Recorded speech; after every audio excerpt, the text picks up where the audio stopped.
Welcome to The Savvy Sauce, where we have practical chats for intentional living. I'm your host, Laura Duggar, and I'm so glad you're here.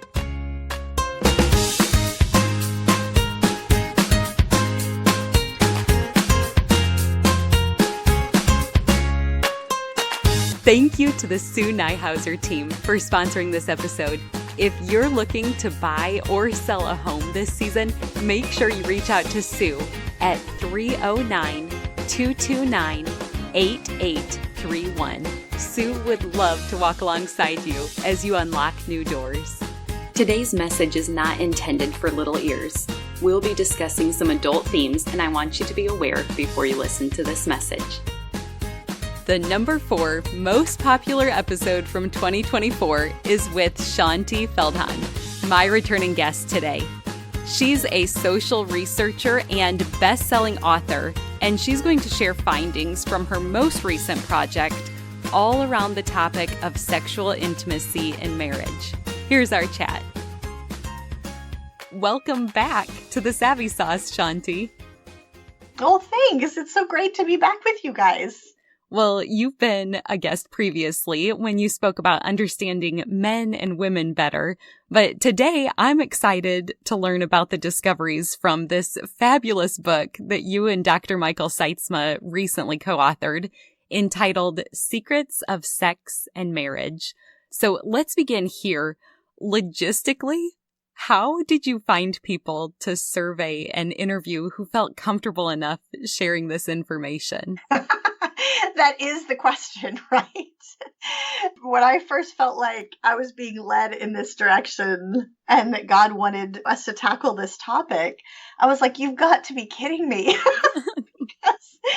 because, all of our research projects, they all start with trying to find out how all of us, average people, think and feel, and the real issues and the stuff we don't get and where the pain points are. And I'm like, how am I ever going to get information on this?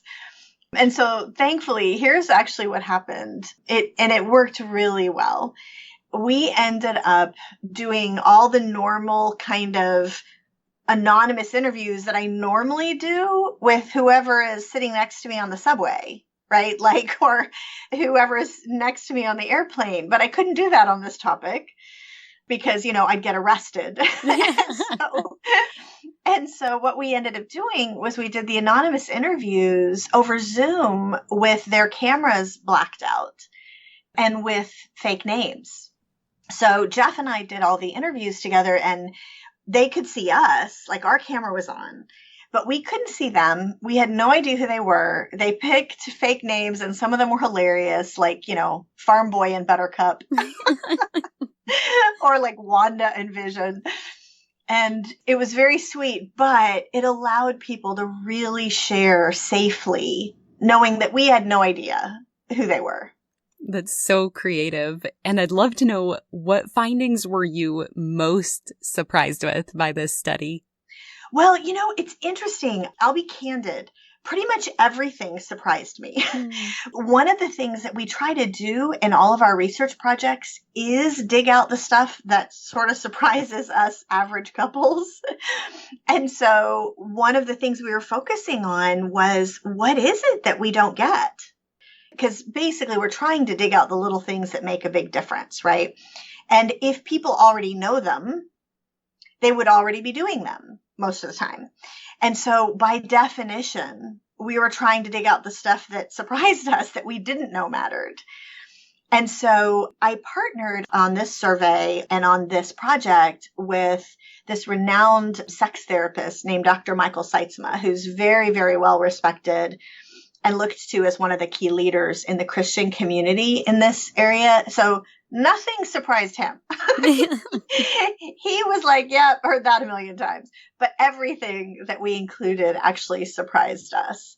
If you want to know probably my most important surprise, one of the things that we had covered in a couple of previous projects, but even so, I found myself being like, oh my gosh, I had no idea, is that when we're talking about physical intimacy as a couple, one of the things that is a really, really common dynamic is that when one partner kind of, just to put it kind of bluntly, one partner wants more connection in that way than the other, like there's a little bit of a mismatch, which, by the way, is the case with 79% of couples. So the vast majority of us, one partner is kind of wanting more. The assumption that's running under the surface is that the reason for that disconnect is that one person has a lower drive than the other and a lower libido.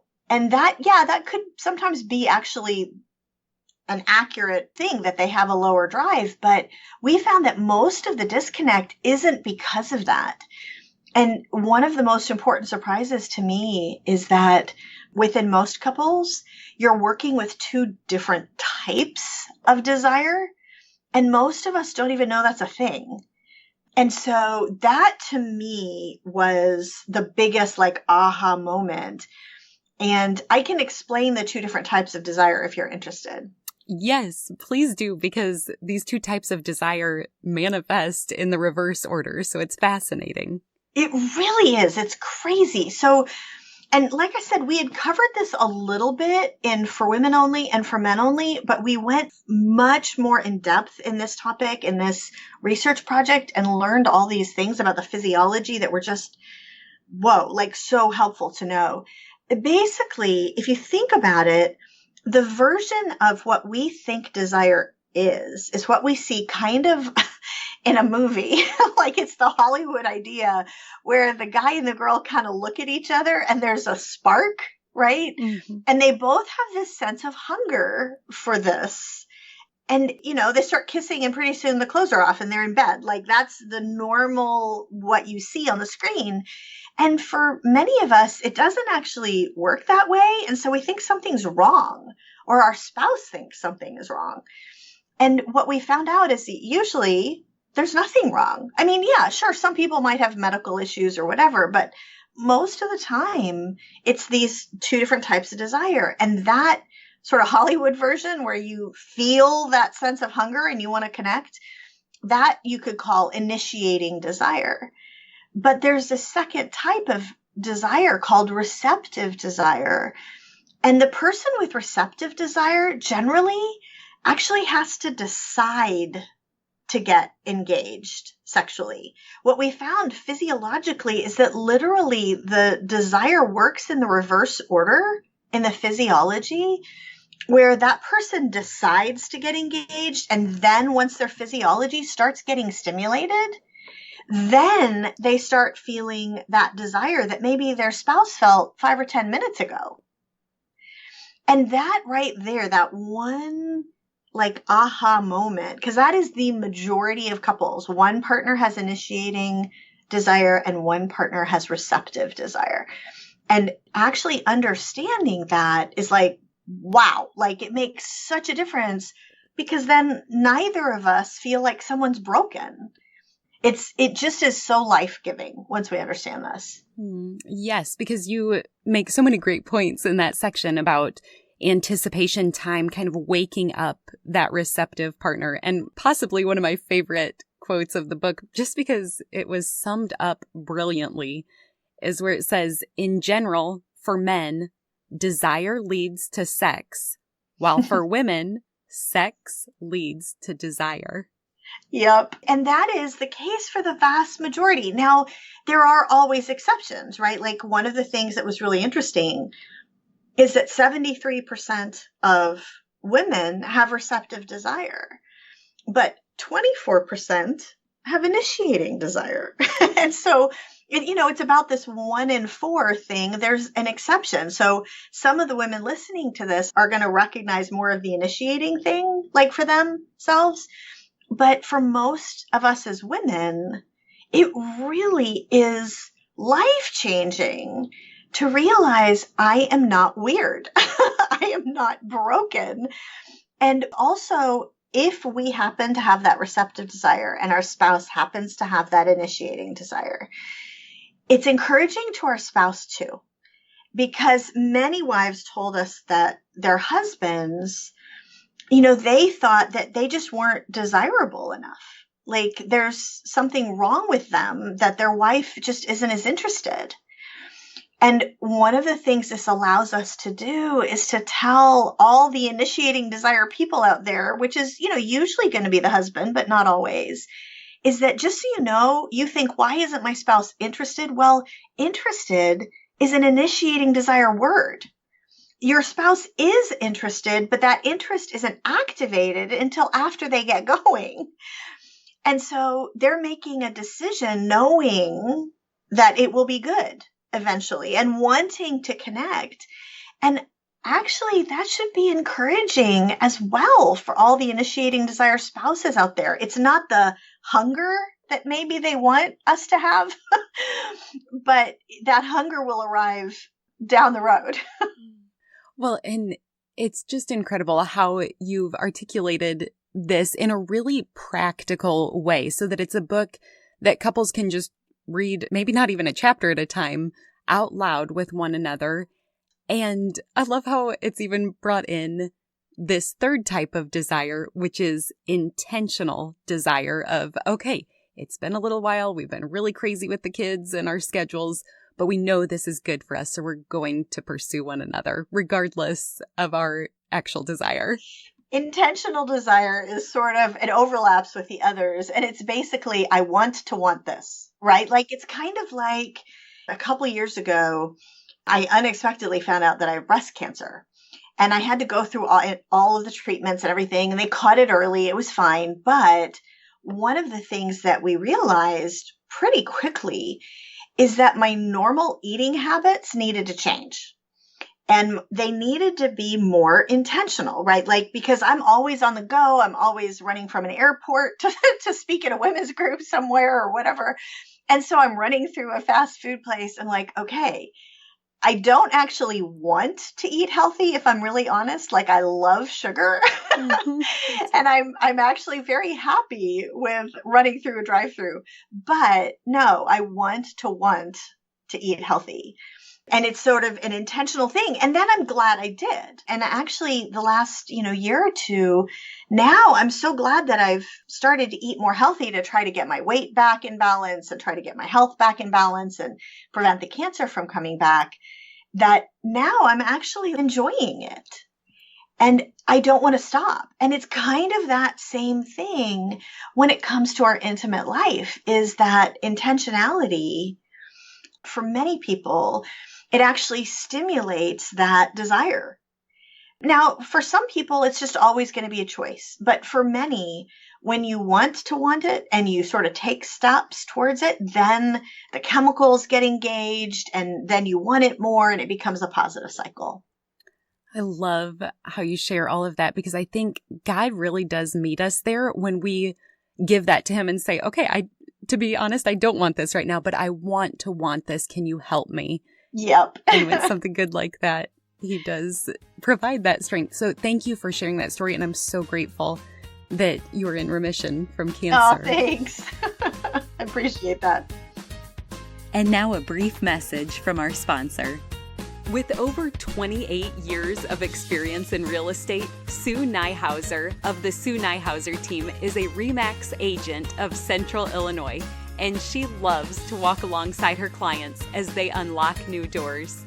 For anyone local, I highly recommend you call Sue today at 309-229-8831, and you can ask her any real estate questions.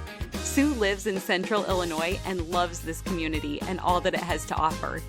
When unlocking new doors with her clients, Sue works hard to gain a depth of understanding of their motivations and dreams and interests in buying and selling their home. And then she commits to extensive market research that will give them confidence in their decision. Sue truly cares for each of her clients and the relationship she forms with each family along the entire home buying or selling process. This was absolutely our experience when we worked with Sue and her team. The house that we desired at the time was actually not even on the market, but Sue had a connection and was able to ask those homeowners if they would be willing to sell. She was timely in her response as she walked us through this whole process, and she helped us sell our home with the right offer coming in hours after it was listed. We kept saying she's thought of everything. And Sue's continued generosity was astonishing. I remember one afternoon after we had settled into our new home, and she was knocking on the door, dropping off a goodie bag for our family that came from the local bakery. Our daughters also loved getting to know Miss Sue as she assisted us in finding truly our dream home. So whether you're looking to buy a home for the first time, or looking to upgrade or downsize, or making the big decision to move to an assisted living from your home of many years, Sue will be there to help you navigate the big emotions and ensure the process is smooth and stress-free, and that the new doors to be unlocked are ready and waiting for more memories to be made. So call her today at 309-229-8831 or visit her website at SueNyhauser.com. And that is Sue, NEIHOUSER.com. Thanks for your sponsorship. What are some common wrong assumptions that you found many couples making? And then what's some truth that we can replace it with? Okay, there's a couple, and I'll just give you an example based on what we were just talking about. One of the wrong assumptions is that my spouse is wired the same way as I am. Like there's just this one type of desire, for example. And so the truth to replace it with is, okay, actually, it is highly likely that we are wired in two different ways. And that was God's choice. Like if you're upset that your spouse doesn't have initiating desire and you want them to be hungry for you, like take that up with God and not with your spouse, because that's the wiring, right? Then another common wrong assumption is kind of like, well, it just is what it is. And so I'm just wired this way. And so there's nothing I can do about it. And just kind of deal with it. And that's actually wrong too, because we are called to care for one another and what matters to both of us, actually. And so the truth there is basically this concept that, you know what, we're always going to need to be mindful of this. This is something that the initiating desire spouse, for example, is going to have to be mindful to say, oh, wow, you know, my spouse is making a decision to engage with me. I need to see that as a beautiful thing and not something that's like less than. And to be grateful for that and to try to be that type of person that draws them in so they want to engage. And I'm always going to need to work on that. That's a good thing. And the person with receptive desire, for example, is probably always going to need to work on that intentionality and that mindfulness of wanting to want and recognizing how important this is for a marriage, both scientifically and biblically, we see that. And so assuming that it's a healthy relationship and assuming that, you know, there's goodwill between both spouses and this isn't an abusive or controlling kind of thing, that working on that becomes a beautiful thing. That truth of, you know what, this is something that I'm always going to want to be mindful about on both sides helps us to sort of get outside ourselves, which I think is really, really important in this area.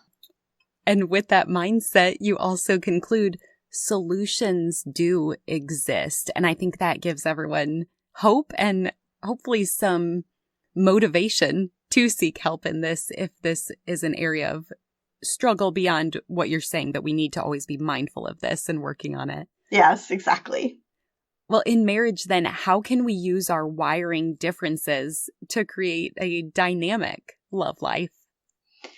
One of the most crucial things that we found in this research project, I think one of the biggest surprises was about these two different types of desires, right? But one of the most important application pieces, one of the things that will make everything better, is to basically be curious. The need for each of us, both the husband and the wife, to approach our spouse with sort of this curious stance.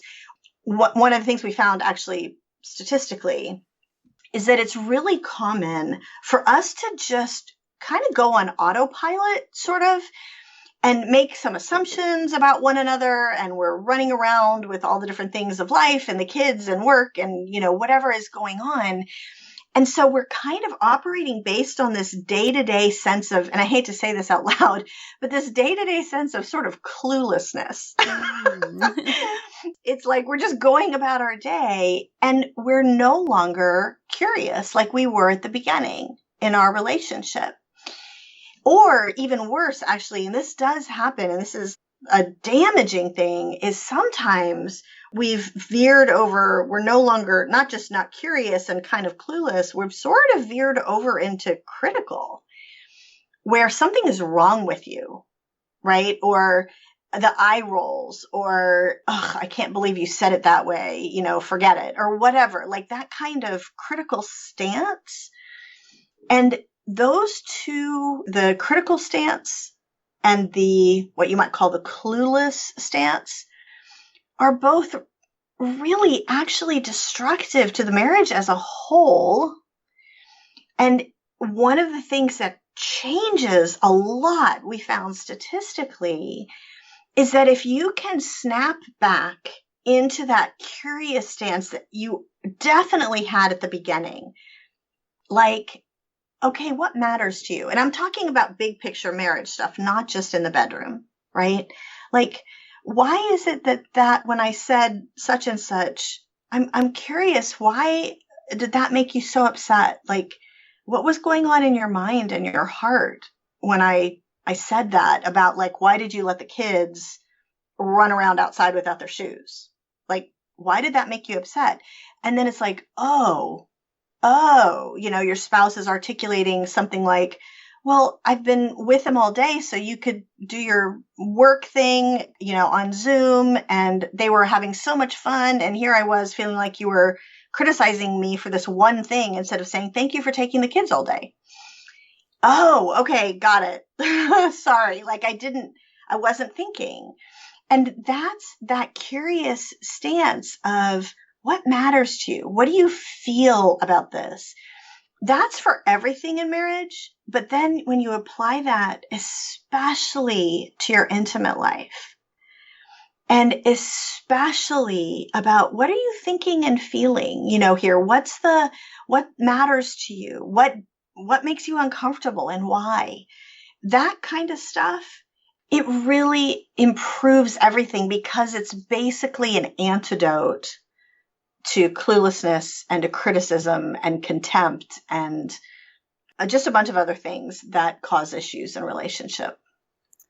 Okay, so Shaunti, then if we are wanting to remain curious, are there any other specific questions that you recommend we ask our spouse periodically? Absolutely. One of the most simple, like superpower kind of questions is basically, and this is you asking yourself or asking your spouse, but it's really more about asking yourself this, which is essentially like, what's important to my husband, my spouse right now that I don't know that I need to know? Like, what is mattering to them that I'm not aware of? And actually, one of the ways we designed the book on purpose was to help people get at that question, because we designed it so that the spouses could kind of read it together and read it out loud to each other. And I'll tell you something that just happened a few days ago. My husband and I were doing another podcast with another couple that does a lot of marriage stuff in their ministry.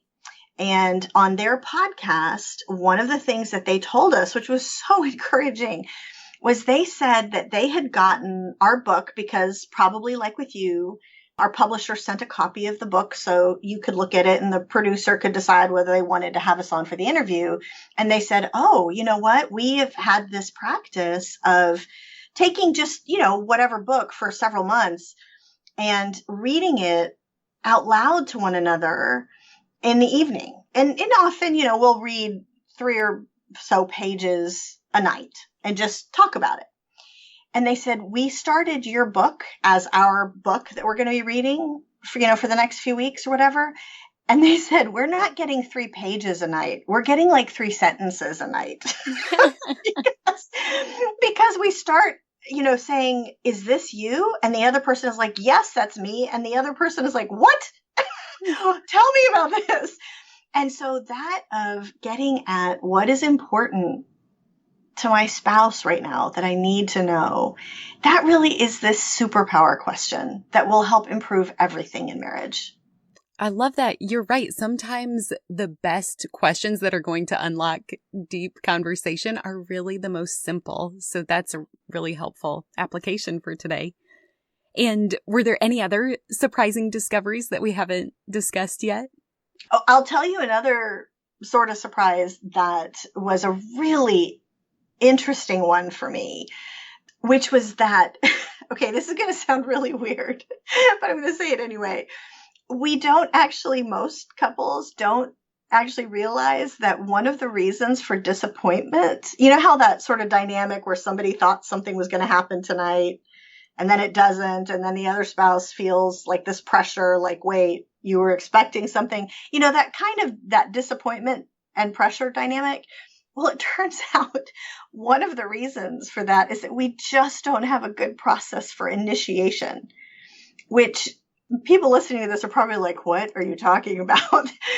But really, truly, it's a huge deal. I was so surprised that so many of those hurt feelings can actually be prevented if both spouses have a signal, like there's some way of signaling interest or openness.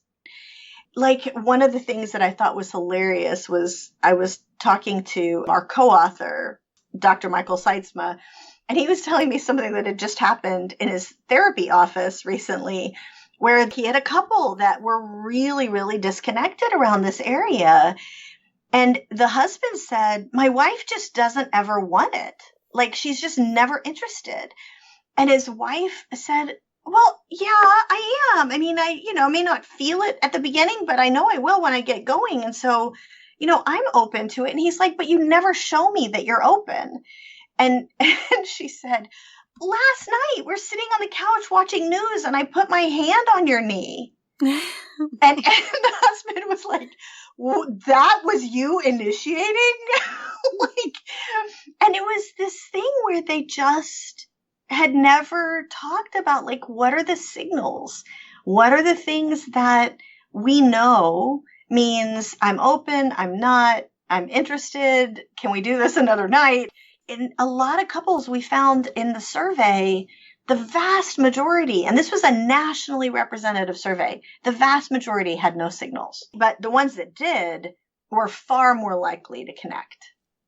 Wow, isn't that interesting? Going back to that connection, it's back to the foundation of remaining curious, having that stance, and communicating. Yes. One of the best stories, it cracked me up. One of the couples, they had this thing where the wife, who was the receptive desire spouse, when she would come home from her shift as a pharmacist, she would discreetly write on their mirror in erasable ink, an erasable marker. She would write a number on the mirror between 1 and 10. And her husband would sneak upstairs and check it. They're helping the kids dinner and homework and activities and, whatever. But the number was basically, how receptive am I feeling tonight? Wow. And it was if it was an 8 to a 10, it's basically I'm a sure bet if you ask kind of thing. And 1 to 4 was, and I thought this was hilarious. 1 to 4, she said, was stay back if you want to keep your parts. And that 5 to 7 was basically I'm not sure. Maybe not. Let's talk about it. Not sure. But that basically helped completely prevent, 100% prevent that sense of anticipation and expectation and something's going to happen and wait, they're tired, and it really allowed the couple to communicate about it well and to set expectations with one another well. And I loved that example. I thought it was brilliant. Goodness, couples are so creative. I love that. And will you elaborate on your finding, and I'll just quote you here, that men and women tend to have different insecurities, that the process of sex can help heal or hurt?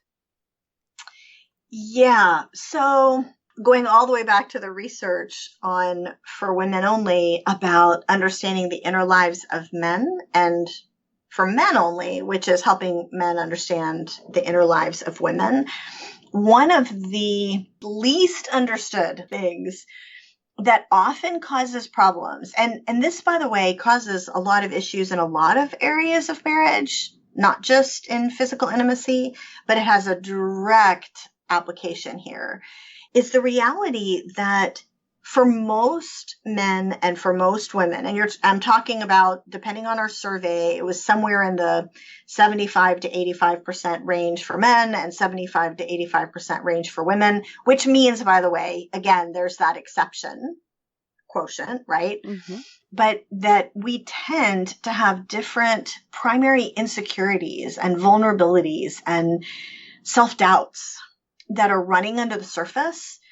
And it's kind of a painful raw nerve. And we withdraw when that raw nerve is hit in some way. And women's insecurity in general is basically, am I lovable? That's kind of what's running under the surface, which is one of the reasons that we love to feel loved, because it speaks to that. And it says you are lovable for who you are as a person on the inside, right? But for men, in most cases, again, not all, but in most cases, the insecurity is actually really different. It's not, am I lovable, but am I able? Am I adequate? Do I measure up? And you could basically say and summarize it as, am I any good at what I do on the outside? So women are more like, am I worthy of being loved for who I am on the inside? Men are much more questioning, am I any good at what I do on the outside? And when there's pain in the relationship, men, if that raw nerve is hit, if again, like he's been outside with the kids and you come outside and like, why are you letting them run around with other shoes? That's saying you're no good at what you do. We don't think of it that way, but that's what he's hearing. What you did on the outside, it wasn't good enough. You failed. And it's painful. It's because of that insecurity. It's a raw nerve.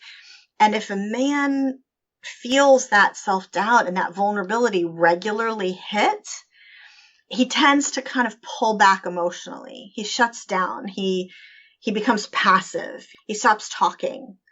He might get angry. It's a signal of pain. For us as women, again, this is not 100%, but when we are hurt as women and feeling like I'm not lovable, he doesn't love me, it's too easy for him to spend all the time at the office and, he doesn't talk anymore.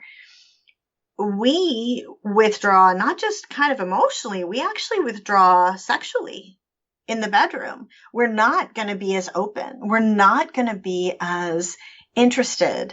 And yet when we try to attend to these two different sets of vulnerabilities, what ends up happening is that both of us become more open. And both of us become like our husband. Many women have noticed that when they are being intentional about that physical intimacy and having that intentional desire, that they notice that their husband is just much more tender. And he's much more warm and more attentive. And so that's like a signal of him feeling cared for. That's his signal. And so for us, our signal is on a lot of sorts of things, but we're also more open in the bedroom, usually. So that's an example of just how important this is. It's all wrapped up in those insecurities. When was the first time you listened to an episode of The Savvy Sauce? How did you hear about our podcast? Did a friend share it with you? Will you be willing to be that friend now and text 5 other friends or post on your socials anything about The Savvy Sauce that you love? If you share your favorite episodes, that is how we continue to expand our reach and get the good news of Jesus Christ in more ears across the world. So we need your help. Another way to help us grow is to leave a 5-star review on Apple Podcasts. Each of these suggestions will cost you less than a minute, but it will be a great benefit to us. Thank you so much for being willing to be generous with your time and share. We appreciate you. You've documented, I'll just give an example from your book for both women and men, because this practically may be very helpful to some couples to understand one another. But you wrote, as one woman put it, I know that my body climaxing almost has more to do with how close I feel to my husband than it does the physical act. And then from the husband's point of view, you had written, if you want to, you can press the reset button on your husband anytime, which also made me giggle, but those are so helpful.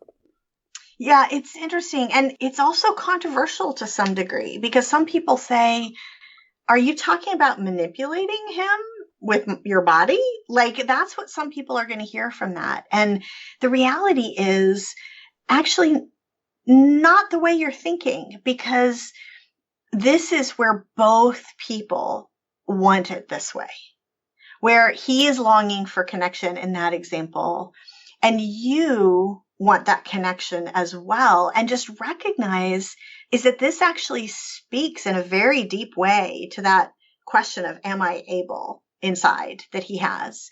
And feeling desirable really speaks to that. And so this is a mutual way of showing one another that you care. So in today's world, it's a controversial question. It's a controversial issue. And all I'm doing is saying, these are the numbers. This is something that if you feel like that there are some issues there in your relationship, think about caring for one another in what matters to the other person's vulnerabilities and speaking into that, because it really does, in most cases, it speaks life to that person. Well, and on this topic of insecurities, would you mind sharing a lesson that one 81-year-old woman taught you? I was telling this to a women's group not that long ago. I was doing a multi-speaker women's conference, and I was asking the organizers if I could tell this story because it's a little bit spicy, but it was just so perfect on this topic because I was actually at another women's event a number of years ago, and we were talking about this topic and about the insecurities inside. And the woman who had founded this women's conference like 40 something years before, she was now 81 years old. And she was talking about how important it was that at this women's conference that we did talk a bit about intimacy, like it's such a big deal. We needed to talk about it and the insecurities playing in. And she said she had been at a women's Bible study. She had an 87-year-old husband. She and her husband had been married for a lot of years. And she had been at a women's Bible study where apparently the Bible study teacher had addressed these insecurities and said, you know what? We have to get across to ourselves that in Christ, we are loved and we are beautiful and we are accepted just as we are with all of our imperfections. And that helps in our life in many ways, including our intimate life. So she said the teacher of this Bible study said, we have so many insecurities about our bodies, for example, that she said the next time that you get out of the shower, you drop that towel and you look in the bathroom mirror and you ask yourself, am I loved and accepted and beautiful just as I am? And so this 81-year-old lady said she did that the day before. And she got out of the shower and she asked herself in the mirror, am I loved, accepted, and beautiful just as I am? and she hears this chuckle and she turns her head and there is her 87-year-old husband lying on the bed in the bedroom, and he goes, "Yes, you are, and bring it over here, baby." And I love that so much, partly because I just love that story, but also because of what it says that we have found also in the numbers in this nationally representative survey, which is that if we can understand some of these things around one another and tend to one another's insecurities and vulnerabilities, there is no reason in the world, even if our bodies stop working perfectly as we get older and older, there's no reason in the world that we can't still have a rich, intimate life together, being creative and caring for one another well into our 80s and 90s even. That when people are probably raising their eyebrows at that, but I've asked many sex therapists that question, and they all say, "Oh, yes, absolutely." So that to me is encouraging. I love, because that just perfectly illustrates just the playfulness and the sense of humor and laughter and fun that it can add to enrich our marriage. But let's also circle back to something that you had covered a little while ago about us missing each other's signals and having miscommunications that often lead to hurt. Because you write, quote, "Having a comfortable way to signal and receive openness or interest will create connection and prevent much pain," end quote. So, Shaunti, how can couples begin to develop their own private language or signals to communicate effectively in a healthy manner? Well, that example of writing the number on the mirror of how open am I feeling tonight, those kinds of examples is something that you're going to have to talk to your spouse about. And the easiest way to do it, to get started, is essentially, what do we already do? Like, what is it that already is a bit of a thing? And so, like, one couple, their particular schedule was such that there was a lot of running around to get the kids out the door for school early in the morning. And then they had a couple of hours before they had to each be at their individual jobs. So they took showers and everything after they got the kids to school, which, obviously a lot of families do. And so one of the things that they had talked about that they didn't even realize was like an official signal, but they could turn it into one, is as they're running around the kitchen with the kids, one of them would ask the other, "So, you getting ready to take your shower?" And they would raise their eyebrows. And that was sort of an invitation to, "You want to join me?" And of course the kids are, like 8 years old. They have no idea what's going on.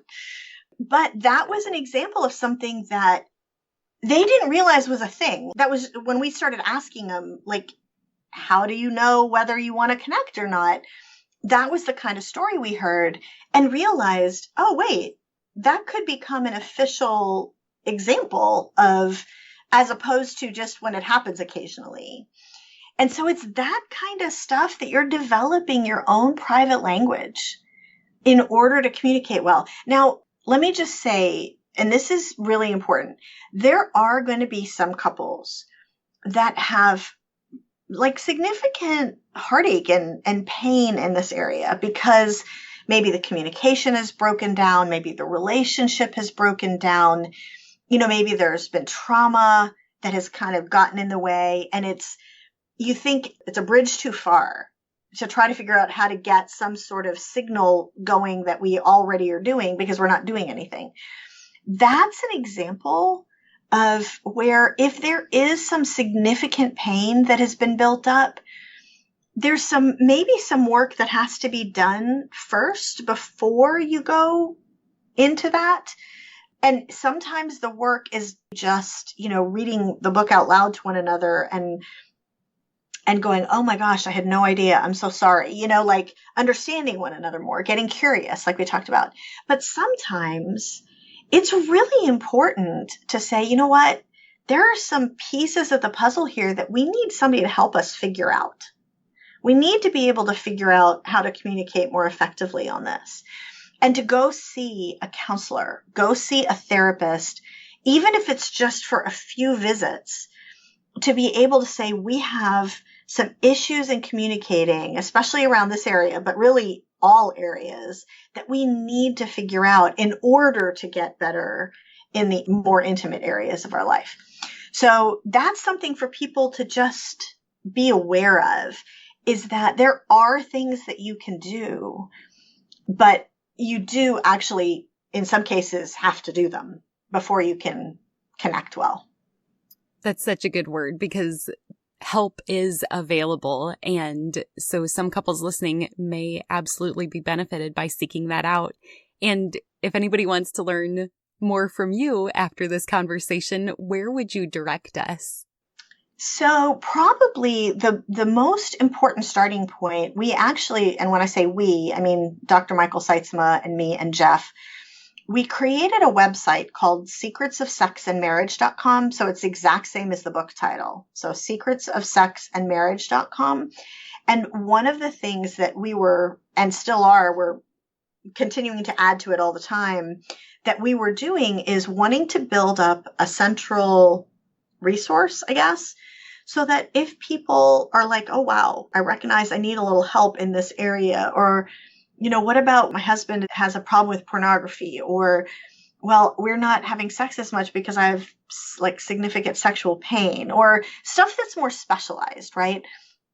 One of the things we wanted to do and have done on that website is we've created a bunch of resources for people on those particular areas, and we're adding more all the time. And this is probably the most important piece, is that if someone needs a little bit of extra help, we have some ways that that person can get some referral resources to find a specialist in whatever the area is.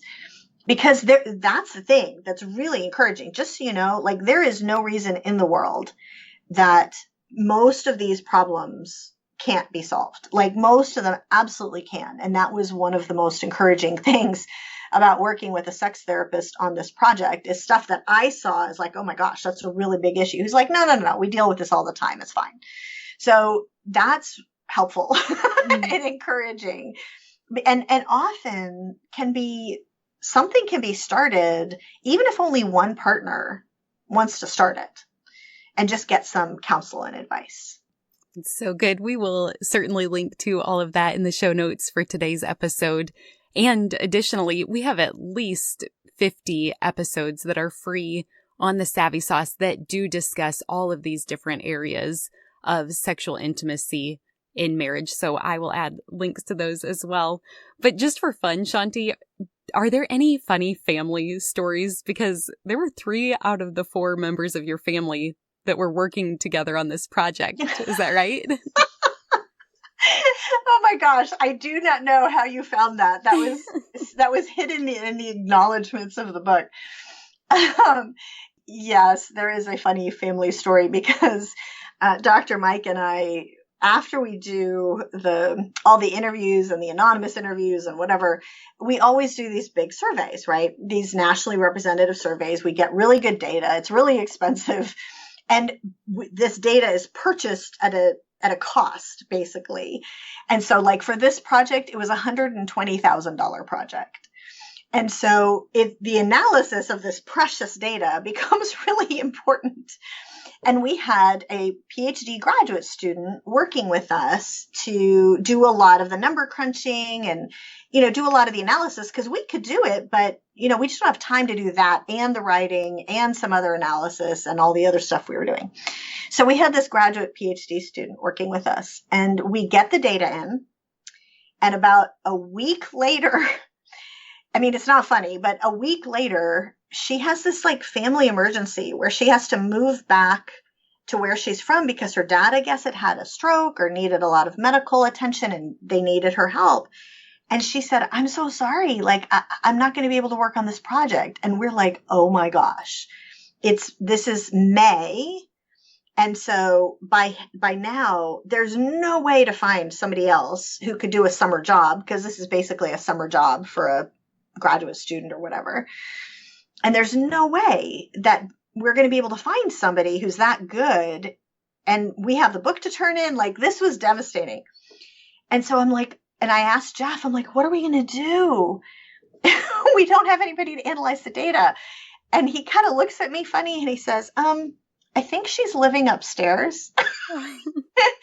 Because our daughter, who is an engineering student, which is heavily quantitative, heavily math oriented, our daughter's internship for the summer had actually fallen through. And I realized, oh my gosh, we don't need a PhD graduate student in sexual therapy. We just need somebody who's really good at quantitative analysis. And so we went to our, at the time, 20-year-old daughter. And we're like, how would you feel about being the analyst on this project with your mother and father about sex? And the poor girl is like, okay, I need a job. I need the income. You need my help, but you are paying for my therapy. So, and it actually ended up working really well. And she just basically pretended that she was not working for her mother and father. She just pretended this was a job like any other job. And she did a great job. So I love it. And fortunately, you've met and worked with many wonderful therapists through the years. So that works out well. And I'm just wondering what family conversations would look like around the table then, because 3 out of the 4 are working on it. None, 0, because I'm quite sorry, but like she put on her little professional hat and she's like, okay, let's analyze the orgasm questions here. Here's the orgasm answers. And she's like, just so you know, I'm pretending I'm not having this conversation with you, my mom. So no, none of those conversations happened around the family dinner table because we pretended we were not members of the same family for those professional conversations. My word.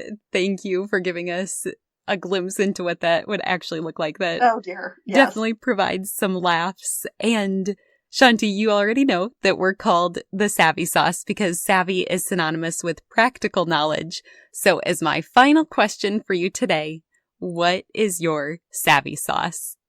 So it's actually, I wouldn't have been able to put it this way until this project, but my Savvy Sauce is curiosity. That's my encouragement for everybody, is there is life-changing stuff that happens when you try to understand your spouse better in whatever the area is, right? Not just this area, but kind of recognizing and being able to look under the surface and being able to see like the vulnerable person underneath that confident exterior. So understanding that you are trying to dig out, trying to investigate, and actually trying to speak to that inner person, you know, that tender heart that's on the inside, that is life-changing once you can do that. That's so good. And Shaunti, as always, you are such a cheerful and helpful and knowledgeable guest today. So thank you for being my guest. Absolutely. It's such a pleasure to be with you. One more thing before you go. Have you heard the term gospel before? It simply means good news, and I want to share the best news with you. But it starts with the bad news. Every single one of us were born sinners, but Christ desires to rescue us from our sin, which is something we cannot do for ourselves. This means there is absolutely no chance we can make it to heaven on our own. So for you and for me, it means we deserve death and we can never pay back the sacrifice we owe to be saved. We need a Savior. But God loved us so much, He made a way for His only Son to willingly die in our place as the perfect substitute. This gives us hope of life forever in right relationship with Him. That is good news. Jesus lived the perfect life we could never live and died in our place for our sin. This was God's plan to make a way to reconcile with us so that God can look at us and see Jesus. We can be covered and justified through the work Jesus finished if we choose to receive what He has done for us. Romans 10:9 says that if you confess with your mouth Jesus is Lord and believe in your heart that God raised Him from the dead, you will be saved. So would you pray with me now? Heavenly Father, thank you for sending Jesus to take our place. I pray someone today, right now, is touched and chooses to turn their life over to you. Will you clearly guide them and help them take their next step in faith to declare you as Lord of their life? We trust you to work and change lives now for eternity. In Jesus' name we pray. Amen. If you prayed that prayer, you are declaring Him for me, so me for Him. You get the opportunity to live your life for Him. And at this podcast, we're called The Savvy Sauce for a reason. We want to give you practical tools to implement the knowledge you have learned. So you ready to get started? First, tell someone. Say it out loud. Get a Bible. The first day I made this decision, my parents took me to Barnes & Noble and let me choose my own Bible. I selected the Quest NIV Bible and I love it. You can start by reading the book of John. Also, get connected locally, which just means tell someone who's a part of a church in your community that you made a decision to follow Christ. I'm assuming they will be thrilled to talk with you about further steps, such as going to church and getting connected to other believers to encourage you. We want to celebrate with you too, so feel free to leave a comment for us here if you did make a decision to follow Christ. We also have show notes included where you can read scripture that describes this process. And finally, be encouraged. Luke 15:10 says, "In the same way, I tell you, there is rejoicing in the presence of the angels of God over one sinner who repents." The heavens are praising with you for your decision today. And if you've already received this good news, I pray you have someone to share it with. You are loved, and I look forward to meeting you here next time.